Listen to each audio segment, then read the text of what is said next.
So do babies get traits from the surrogate that's carrying them? Interesting. Stick around and we'll talk about it.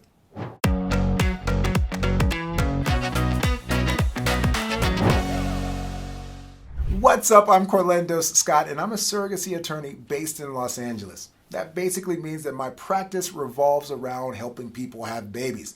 I'm either working with a surrogate who's helping a couple or individual grow their family, or I'm working with a set of parents or a single parent grow their family through assisted reproduction. So I often get a question of how much does the surrogate share with the baby? Like, does the surrogate share DNA? Do they share traits? How does this whole thing work? Well, I'm not a medical doctor, but I think we can break this one down. In this episode, we're going to talk about, do babies get traits from surrogates? We'll cover when babies maybe do get traits from surrogates. And we'll talk about legal implications when the baby shares DNA with the surrogate. Let's just dive in. So let's just get this out there right at the very beginning. There are two kinds of surrogacies. There is a gestational carrier or gestational surrogacy arrangement where the surrogate is not genetically related to the child. The eggs and the sperm do not have anything to do with the surrogate. The eggs came from the mother or the eggs came from a donor, but they did not come from the surrogate. So in that kind of arrangement, a gestational surrogacy arrangement, the surrogate is not genetically connected to the child. But there's also this more old-timey surrogacy arrangement that still happens, but not frequently. And that's traditional surrogacy. In traditional surrogacy, the surrogate, the person carrying the baby, is also the donor of eggs to create the embryos that she's carrying. So, with that being said, now let's ask the question again. Do babies get traits from the surrogate? Well, let's talk about traditional surrogacy. Clearly, if the surrogate is a traditional surrogate and she is the person whose eggs went into making the embryos that she's carrying, then yes, the child is going to share traits, DNA, maybe even hair and eye color with the surrogate, because after all, the surrogate is the maternal connection for that child. However, for a number of reasons, like I mentioned, most people shy away from this. And it's not so much because we don't think that a surrogate can handle the thought process of, carrying a baby that is genetically related to her and then handing that baby over to the intended parents. But really, it's because we don't want to muddle the lines. We don't want to, muddy the water, so to speak. We want to make sure that there is a clear distinction between the genetic parents of the child and the person delivering the child. And really, that helps on the legal front as well, especially when you're doing surrogacy in a place that doesn't have clear surrogacy laws, and it can be construed that, well, she gave birth and is genetically related to her, I think it's hers. So for the most part, people opt for the other type of surrogacy that I mentioned, and that's gestational surrogacy. Again, where the eggs that went into creating the embryos did not originate with the surrogate who's carrying the child. It's either the eggs of the intended mother or it's the eggs of an egg donor. In that kind of scenario, the child does not share genetics with the surrogate. So a question might be, well, Corlandos, but the surrogate's carrying the baby. I mean, what the surrogate eats, the baby eats. When the surrogate sleeps, hopefully the baby sleeps, but we all know that doesn't happen all the time. So the question remains, is the surrogate sharing things with the baby even though her eggs weren't used in creating the embryo that turned into the fetus that she's carrying? Well, let me say this, and I'm really getting down into the weeds, but I hope this helps. Some people say that surrogates, even gestational carriers who are not genetically related to the child, are biologically related to the child. And here's what I mean. There is a slight difference in many people's estimation between genetic and biological relation. So I'll say it like this. Just because you share a biological connection with someone or you share biological components with someone doesn't necessarily mean that you share their DNA or you swap DNA with them.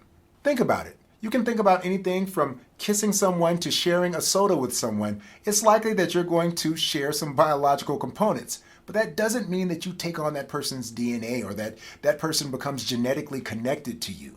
So yes, in that sense, you can look at a gestational carrier and say, yes, there's blood, there's bodily fluid, there's embryonic fluid, there is all of that stuff that is inside the surrogate that is being used by the child or the fetus that she's carrying. And so those are some biological components that are being shared, but it doesn't cross over into swapping DNA with the surrogate. But I think I do have one quirky trait that maybe, I can't prove this scientifically, but I'm convinced that this may be a trait that a surrogate may share with the child. When my wife was pregnant with our son, she always made like a clicking noise or it was some clicking noise she made with her mouth. And I always wondered, what did she do? She only did it when she was pregnant too. She made this weird clicking noise, and I promise you that my son was born and now he's 4 years old, and sometimes I hear him make the same clicking noise. And I wonder, did he hear that in utero and pick it up? I can't prove it, but you might want to ask your surrogate, does she have any like annoying habits or something if you see your kids with annoying habits? And maybe we can scientifically prove my theory that there are some traits, mainly just annoying habits, that you can pick up just by sharing in the womb of a surrogate. Okay, guys, I'm going to be serious and I'm going to talk to you about some legal implications. But before I do me a favor, hit the like button. Just hit the like button, then YouTube knows, hey man, keep up the good work. And it's just like a little virtual pat on the back. I really, really appreciate it, and I really appreciate you supporting the channel. When I'm thinking about legal implications for when the baby shares traits or DNA or anything like that with the surrogate, I think about the one-off kind of cuckoo crazy cases.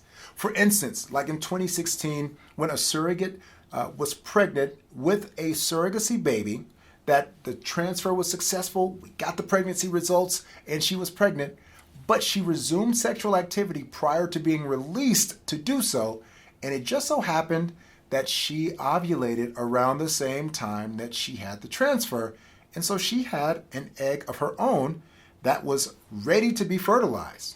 Well, when she resumed sexual activity prior to being released to do so, luck struck and she actually got pregnant with her own baby, in addition to the baby that resulted from the transfer for the surrogacy.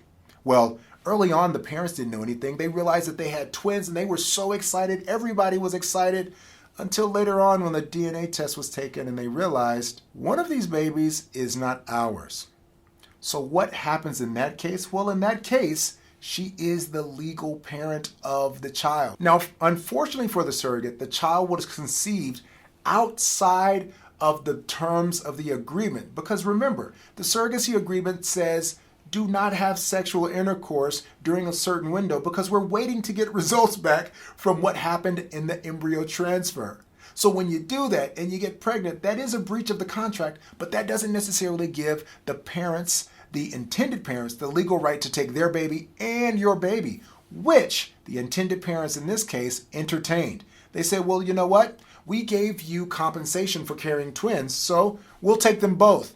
Of course, the surrogate and her husband said, no, thank you. We will gladly repay whatever it was that we did, that we would owe you, but you can't have our baby. So in situations like that, you have to understand that there are legal implications, but those legal implications are still going to play within the bounds of really what's in the best interest of the child. And the best interest of the child in this scenario is to remain with its parents. The same way that the intended parent's child's best interest was to go home with the intended parents and not stay with the surrogate. Now, one of the things you want to make sure of is that your contract is very thorough and it covers all the contingencies and makes sure that your surrogate knows not to have sex when you're not supposed to have sex because you could potentially throw a monkey wrench in our surrogacy arrangement. So if you need some help with that, don't hesitate to reach out to me. As a matter of fact, I got a free gift for you.